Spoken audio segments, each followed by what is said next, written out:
Bonjour tout le monde, bienvenue à ce nouvel épisode de EWR, édition WWE 2005. On revient de WrestleMania, de notre draft. On peut faire un petit résumé d'ailleurs pour les lutteurs draftés qui sont passés à Raw après WrestleMania. Booker T fait maintenant partie de Raw. Charlie Haas est maintenant à Raw.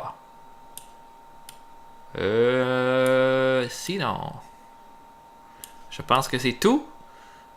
Du côté des Faces. Sinon, du côté de SmackDown, John Wright fait maintenant partie de Raw, ainsi que Rob Van Dam. Du côté de SmackDown maintenant, on joint SmackDown, il y a Chris Benoit qui revient à SmackDown, ainsi que Shawn Michaels. Shawn Michaels, qui fait maintenant partie de SmackDown. Ensuite de ça, il y a Christian qui est passé de SmackDown, de Raw à SmackDown, ainsi que Randy Orton. Donc, quelques gros noms. Là, ça vient fucker parce que j'avais mis Rob Van Dam contre Shawn Michaels pour Backlash. Est-ce que j'ai bien fait ça? Est-ce que j'ai fait une erreur? En tout cas, j'ai Kane affronte CM Punk, Booker T, Ric Flair. Ça pourrait être Matt Hardy qui affronte Rob Van Dam. Tiens. Contre Matt Hardy. Et No Feud. La rivalité Batista Edge sont pleins. On est à 2-1. Batista a gardé le titre à WrestleMania. Dans le Triple Threat, John Cena Kurt Angle s'est rendu 2-3. Kurt Angle est le nouveau champion. Il a gagné en trichant sur Cena à WrestleMania. Undertaker, Big Show. Undertaker a gagné clean à WrestleMania, mais c'est pas fini. Jericho Triple H c'est 3-1 pour Jericho, mais ça non plus c'est pas terminé.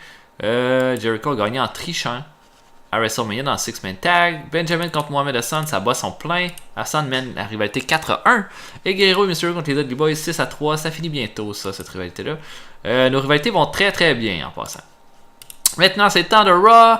La carte qu'on s'était dit, les Bulldozers vont affronter Maven et Mark Henry. Shelton Benjamin va affronter Christopher Daniels. On n'a pas par exemple de main event.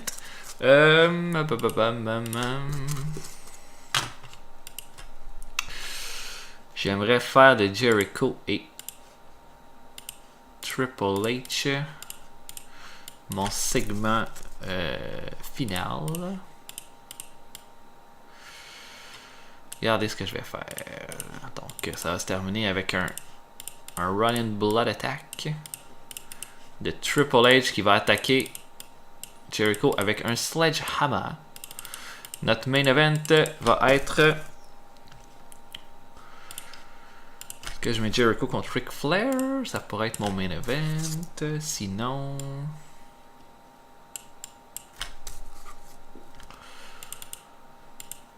Non. Faut que je bâtisse des nouvelles vedettes.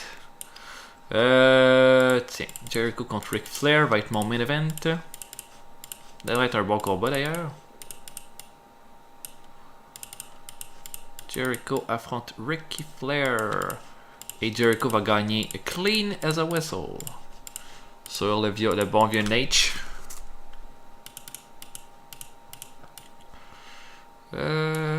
Et Ric Flair en veut plus, va se sauver après la victoire. Non, on va faire que Jericho célèbre sa victoire.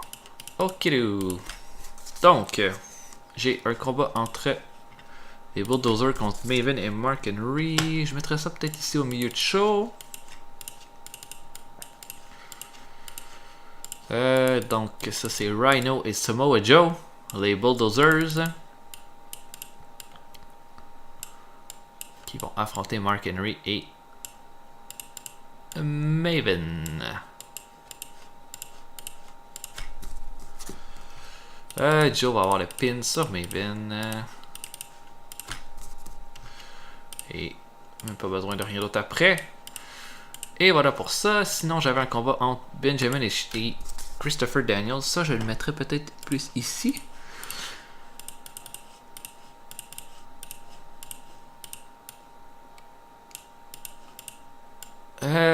Ce combat-là, Daniels va l'emporter à cause d'une intervention de Mohamed Hassan. Et Benjamin va être très fâché après ce combat. Et on continue la rivalité entre les deux. Voilà pour ça.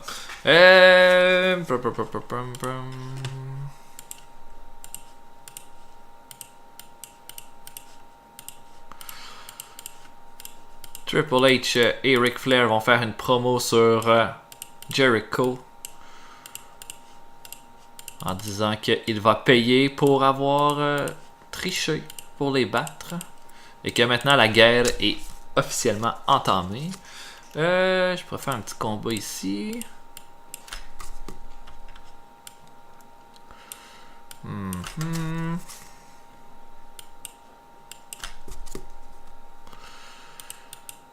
Si je mets Matt Hardy, avec qui Matt Hardy pourrait-il faire équipe?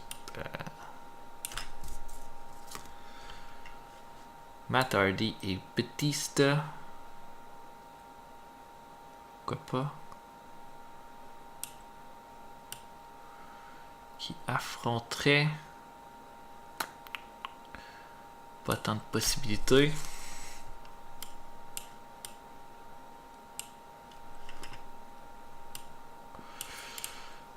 Matt Hardy et Batista vont affronter la résistance. La raison pourquoi je fais ce combat-là, je veux crédibiliser Matt Hardy, vu que je vais le faire affronter Rob Van Dam. La résistance, là, je peux les faire perdre, les faire gagner comme je veux. De toute façon, ils vont toujours rester over. Donc, je ferai ce combat-là. Batista obtiendrait le pin sur Sylvain. Et ils célébreraient ensemble après le combat. Vu que Matt Hardy va affronter Rob Van Dam, il faut que je donne quelques victoires. En le mettant avec Batista, je m'assure de le mettre dans un bon combat. C'est tout planifié, ça. On va faire un petit segment.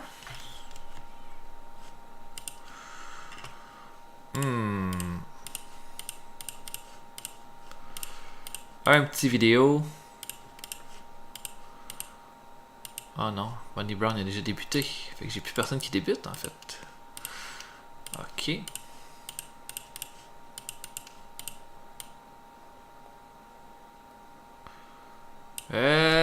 Si je faisais un petit vidéo de hype pour Monty Brown. Ouais. Un autre combat ici. Si je mettais dans ce combat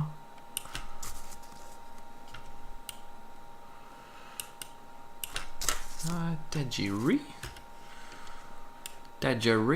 qui pourrait affronter. Non, j'utiliserai pas Hassan.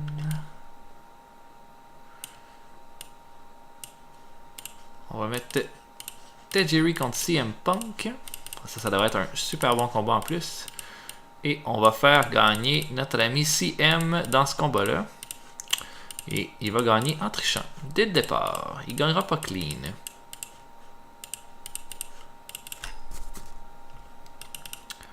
Oui, monsieur. Et ensuite de ça, CM Punk va célébrer sa victoire. Tajiri va être un peu stupéfait de perdre de la sorte. Là, ça va me prendre un petit angle.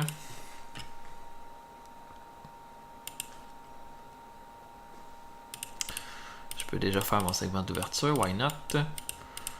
Donc, confrontation. Non, peut-être pas une confrontation, un held apart. Donc Edge va se présenter au ring, va dire c'est une vraie honte, c'est Shawn Michaels qui s'est fait spinner, je suis encore le number one contender, Batista va se pointer, va dire qu'importe si t'es number one contender, je vais te traverser, il n'y a absolument rien que tu peux faire. Voilà en gros là. Ça ressemblerait à ça.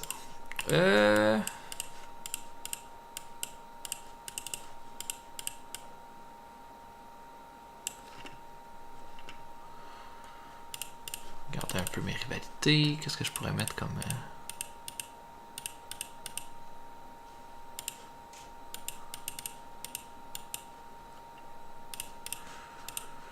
J'ai Booker T qui s'en vient.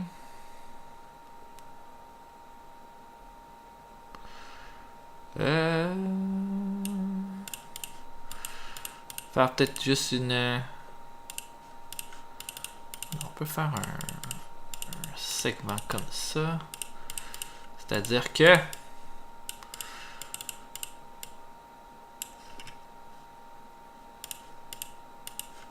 on aurait un lutteur. Regardez ce que je vais faire. Regardez ça. Regardez ça. On aurait dans le ring. Quel heel je pourrais ajouter? Je me rends compte que j'ai pas tant d'éléments que ça là, dans le roster de Raw. C'est beaucoup les mêmes noms qui reviennent souvent. Christopher Nowinski. Est-ce que je pourrais faire un combat de Booker T et Christopher Nowinski au pay-per-view? 86 de 1. Ok. Voyons ça un peu. Christopher Nowinski s'amène. Il dit... je viens juste vous dire que c'est absolument ridicule. Toute cette histoire-là de draft. Pourquoi Raw est allé chercher des lutteurs de SmackDown quand ils ont Christopher Nowinski avec eux autres. Christopher Nowinski est un non-wrestler en passant. C'est même pas un wrestler, un lutteur normal. Il dit... je serais capable de faire de n'importe qui une star. Donnez-moi la chance de travailler avec des gars de Raw, tout le kit. Booker T s'amène la nouvelle de SmackDown. Il dit t'as même pas été capable d'être une star toi-même. Pourquoi tu pourrais faire d'autres personnes des stars? Nowinski lui dit qu'il va lui amener quelqu'un pour l'affronter. Et je pense que l'adversaire qu'on va aller chercher pour Booker T va être un adversaire mystère qu'on va signer parmi les agents libres. Et Christopher Nowinski va devenir son agent. D'accord. Ensuite...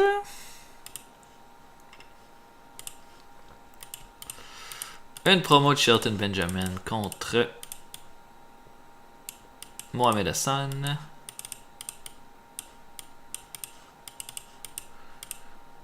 Et voilà pour Raw. Je pense qu'on va avoir un bon show.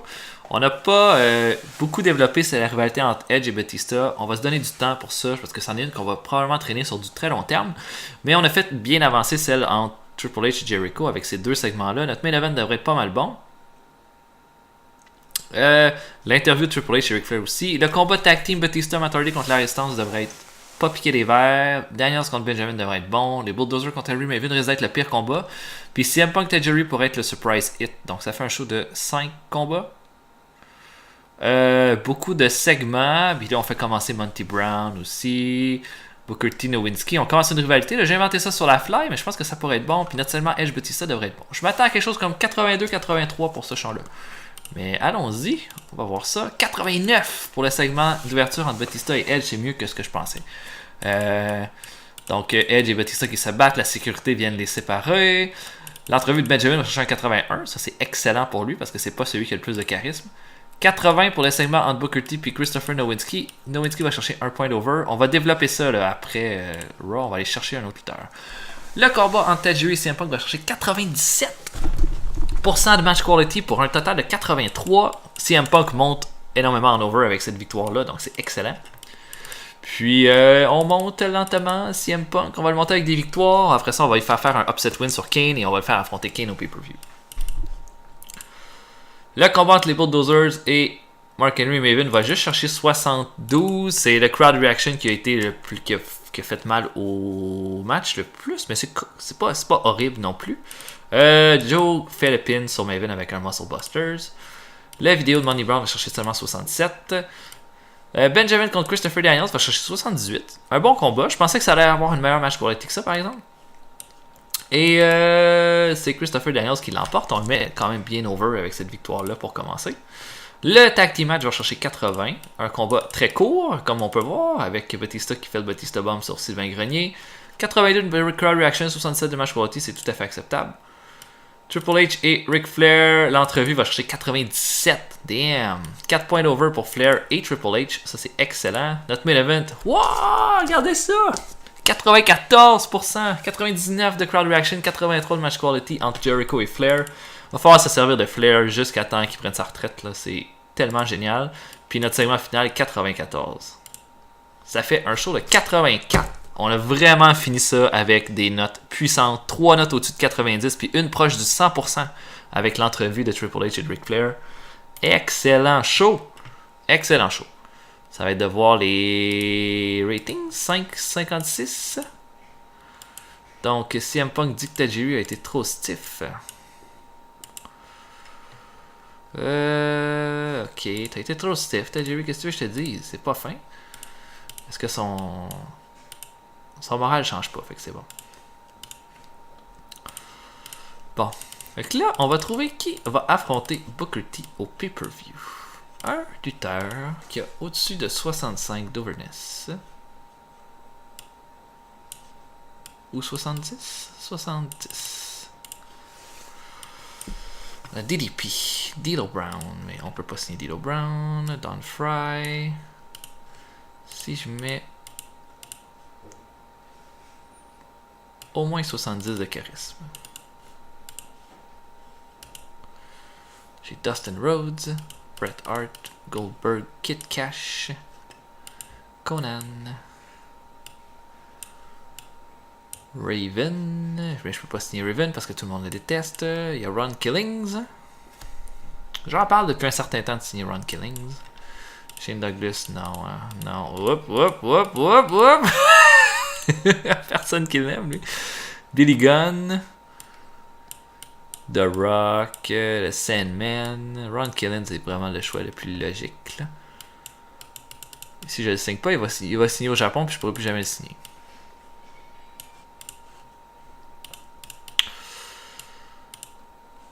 On va le mettre heel par exemple. 60 000 $ par mois. Matt Hardy est content, Chris Jericho est content. Bon. Ça c'est fun ça. C'est le fun. Ok, donc Ron The Truth Killings qui va être un heel à Raw. Et qui va affronter Booker T au pay-per-view. On n'a pas utilisé Rob Van Dam par exemple, fait qu'il va falloir le mettre en avant à Heat.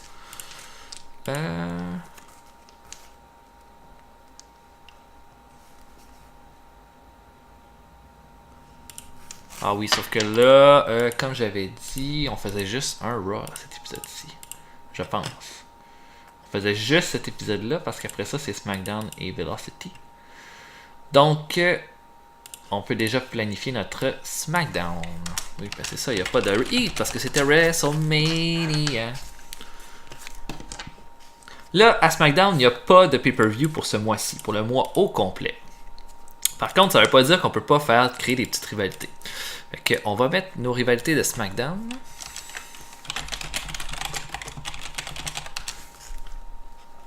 Donc ça, c'est des rivalités qui vont durer pendant le mois. Ça veut dire que je peux avoir un épisode où je vais faire un gros combat de championnat entre Kurt Angle et John Cena. C'est sûr que Eddie Guerrero et Mysterio contre les Dudley Boys. Ça va se terminer à SmackDown. Fin de rivalité. On va terminer ça durant un gros SmackDown dans un gros gimmick match. Pour ce qui est de Cena Angle ou Undertaker Big Show. On va continuer Undertaker Big Show. Qui se termine en avril. On continue Undertaker Big Show, on continue Kurt Angle, John Cena, mais ça va se terminer au prochain pay-per-view de SmackDown qui va être Judgment Day, je pense. Ouais. Donc les deux grosses rivalités, c'est là-bas qui vont se terminer. Sinon, pour le titre Cruiserweight, ça va être Chris Sabin contre Scotty 2 Hotty, qui va être notre rivalité. On fait juste ça pour crédibiliser Sabin, parce que Scotty 2 Hotty ne gagnera pas le titre. Sabin est à 80 en overness. On va monter son over. Il est content d'avoir un push. Je suis content que tu vendes aussi. Le titre intercontinental, ça va. Tag Team, ça va. United States, c'est AJ Styles. Qu'est-ce qu'on pourrait lui donner comme petite rivalité durant le mois? J'ai Chavo qui pourrait être un bon élément. Carlito. Ah, je pense que Carlito va être un bon lutteur. Fait que ça devrait être une bonne première rivalité. J-Star devrait garder son titre, par exemple. Là, je vois pas pourquoi je le ferais perdre tout de suite. Sinon... On peut essayer de mettre d'autres mondes en petite rivalité. Là. Comme là, j'ai Benoit qui va être là. Regardons ça. On va essayer de faire 3 autres rivalités qu'on peut mettre pendant le show.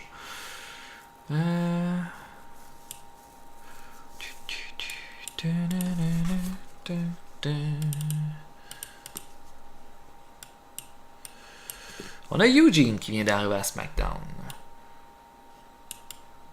On a Eugene qui vient d'arriver.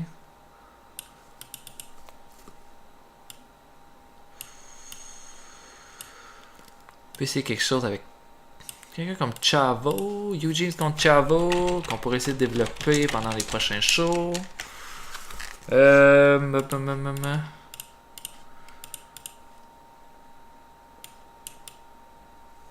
a Shawn Michaels, ça c'est clair qu'il faut s'en servir.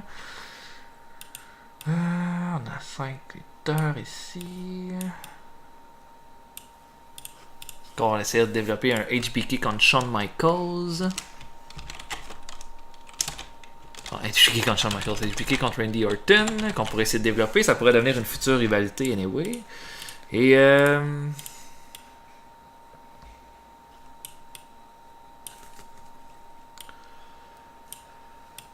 sinon, pas tant de lutteurs que j'ai goût de développer une storyline de même vite comme ça. Donc Chris Benoit pourrait avoir une rivalité contre JBL. En fait, Chris Benoit et une équipe pourrait avoir une rivalité contre JBL.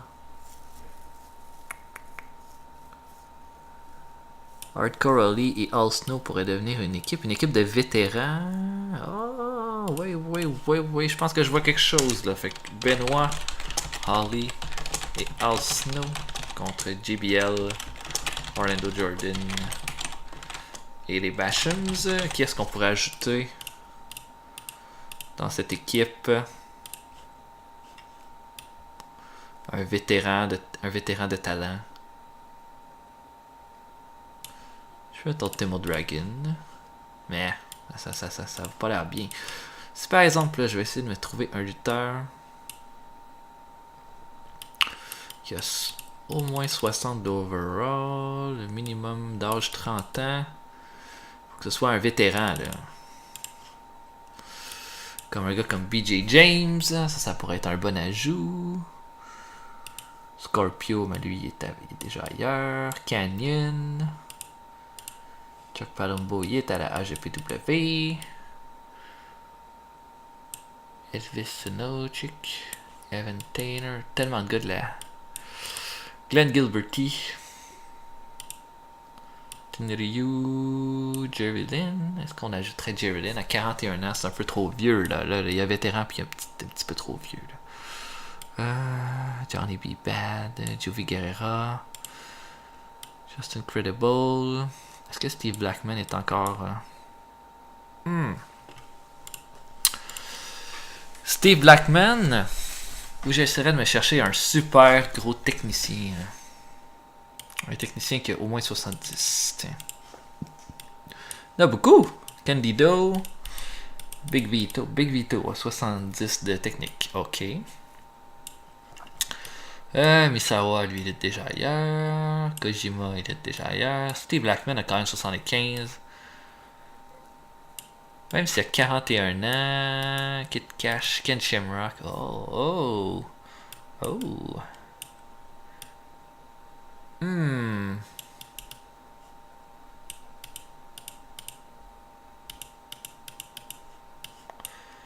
Vampiro, 36 ans. Steve Corino, je l'aurais signé, mais là, lui, trop vieux. Non, il est ailleurs, en fait. Sean Waltman. Ah, bon, il l'aime pas. C'est le fun, ça. Donc, je regarde à la TNA. Je peux essayer de voler un lutteur de la TNA. Dustin Rhodes. David Young, Chris Harris, Chase Stevens, il y a BJ James. BJ James est intéressant, mais Cornette l'aime pas. Bon, ça va bien. Johnny Fairplick, Kevin Nash. Ouais, on l'aime pas, Kevin Nash. Ouais. Scott Hall, ben là, il y a plein de monde qui l'aimeront pas. Sonny Siaki, c'est pas vraiment un vétéran. Comme si je signe lui, tout le monde l'aime, mais il coûte super cher. Si je signe Billy Gunn. Si je signe Jeff Hardy, il y a un contrat écrit à la TNA. Disconferno, je trouve que ça fit pas avec ce que je veux faire. C'est Steve Blackman qui fit le plus. Et puis il est pas trop cher non plus. Donc, Steve Blackman. Hey, on va faire amener un clan de vétérans leadé par Chris Benoit. Tiens. 39 000 $ pour toi, mon Steve. Tu es content? Shane McMahon est content, en tout cas. Et Steve Blackman s'en va à SmackDown. Et ça va être notre petite rivalité, comme ça. Et Steve Blackman contre JBL, Arnold Jordan et les Basham. Excellent, ça va sûrement amener à un Benoit contre JBL plus tard. Donc, ce serait ça pour l'épisode. Juste un show, je suis désolé. Mais ça va se replacer à partir de SmackDown. On va voir SmackDown et Velocity ensemble. J'espère que vous avez apprécié. On se voit pour un futur épisode de WWE 2005 bientôt. Et en attendant, je vais vous souhaiter un excellent moment et amusez-vous bien. Salut, à la prochaine. Et abonnez-vous, laissez des commentaires et likez les vidéos. Salut, au revoir.